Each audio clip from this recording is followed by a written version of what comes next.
I broke into a hotel room and became my friend's sleep paralysis demon. You see, I was hanging out with Francismo10 here on TikTok, which is JP and Francis, and they were like, hey, we have this extra hotel room. You should come down and stay so we can all go to Disney tomorrow morning early. And I was like, that sounds great. Let's do it. What's the hotel room number? And then they fell asleep. And so I have no idea where I'm going. So I get down to this hotel, and then I go up to the front desk, and they hand me a key. And I go, what room does this key go to? And they go, we're not sure, but we think it's 708. And I was like, you're not sure?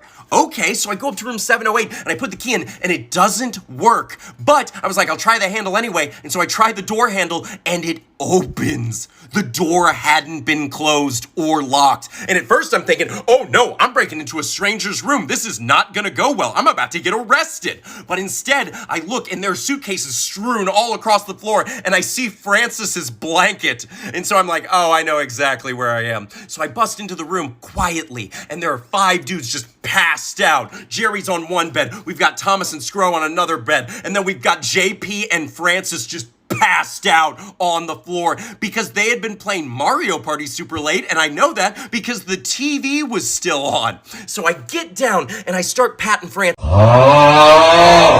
I'm going, Fran, and he is not waking up. So I move over to JP and I go, JP.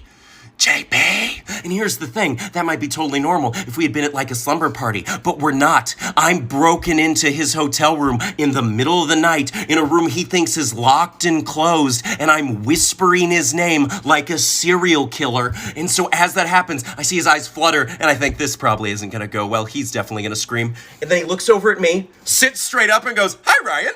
And I go, hey, JP, you took that surprisingly well. He goes, yeah, what's up? And I go, what room am I staying in? And he goes, oh, 726. And I go, thanks. And so I sneak out of the room, having alerted no one else. And the next morning, JP wakes up and goes, yeah, Ryan came into our room last night, woke me up and asked what room he went into. And because I hadn't woken anybody else up, no one believed him. And they were just gaslighting him to be like, you're out of your mind. You're crazy. You must have been having sleep dreams. So I became his sleep paralysis demon because he believed them. So later, I had to explain to the whole group, no, I really did do that.